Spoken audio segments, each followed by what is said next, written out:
The historic recall of an anti-cop prosecutor suggests that even many progressives may be coming around to the radical idea that they actually need the police, and they need them to act, and they don't need massive pro-defendant overhauls that lead many criminals to go free, and that a major live police show may not be a bad thing. We'll get to that later. But first, the stunning election in San Francisco, where voters soundly rejected the city's far-left criminal justice reforms by throwing out the top prosecutor who implemented them.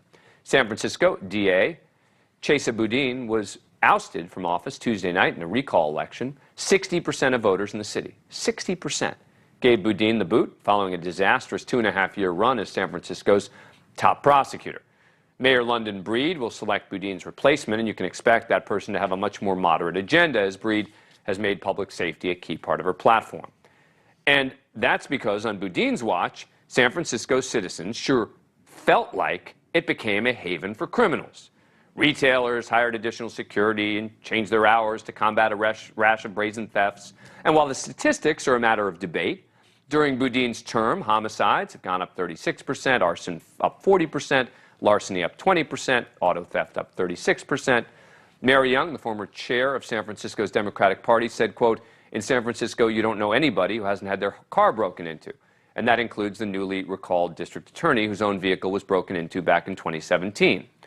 But Mary Young, who helped lead the recall effort, voted for Boudin in 2019, and my question for her and others like her is, what'd you expect? Boudin was very clear about his agenda. He promised to end mass incarceration.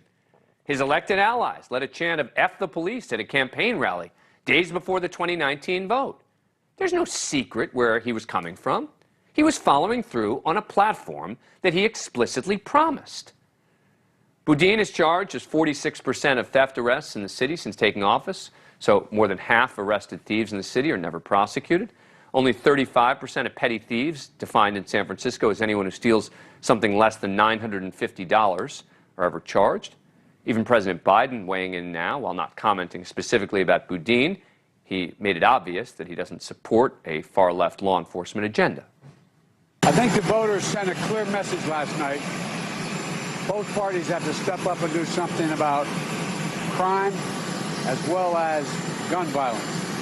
It's time the states and the localities spend the money they have to deal with crime, as well as retrain police officers, as well as provide for more community policing. It's time to get on with doing that, and that's what I think the message last night from the American public was in all the primaries. More on the left coming around to what should have been obvious conclusions. Still, there are some progressives who think Boudin was taken down by bad faith actors who were distorting the public perception and the statistics about what was going on in San Francisco.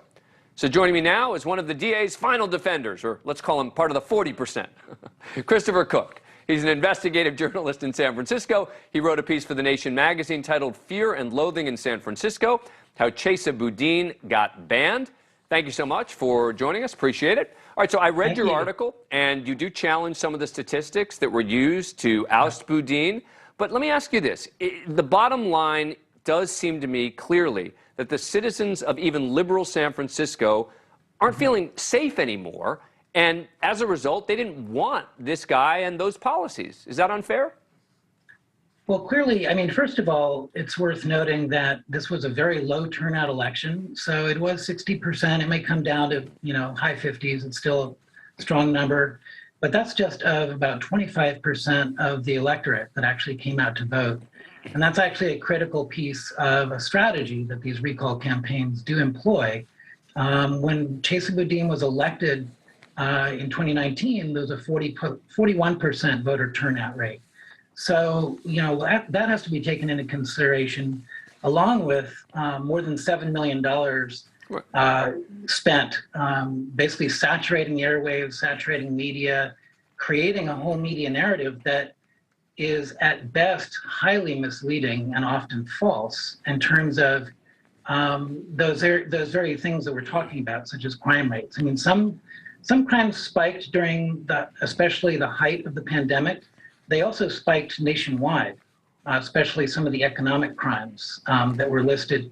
Many of the crimes that you posted on that figure there are disputed by SF Police Department's own data that show that larceny, for example, and homicides and other violent crimes are actually significantly down during Chesa Boudin's tenure. So it's just not the case, first of all, that there's been a crime wave. There has been crime, and crime is always frightening and always tragic and awful. But it's not just always, right? I mean, this is different. The bottom line is that whether the turnout was low or not, this wasn't close. I mean, you talk about recall elections. They tried to recall Gavin Newsom. Didn't work, right? And you can argue, yeah, more people ended up showing up. Yeah, that's the way elections work, et cetera.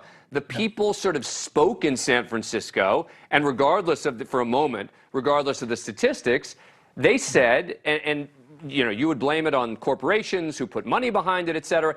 It's just a general sense in San Francisco, and it exists in a lot of cities. We don't like what our city is doing right now. And that doesn't seem to be enough for you, right? Well, I just think, when you look at the data, and there's no questioning about the fear, the experience of crime is awful. I had my car broken into. I didn't blame Chesa Boudin for one moment. But you also have to look at the dynamics. What's actually creating the economic desperation that does not justify the crime, but that helps create a lot of these economic crimes?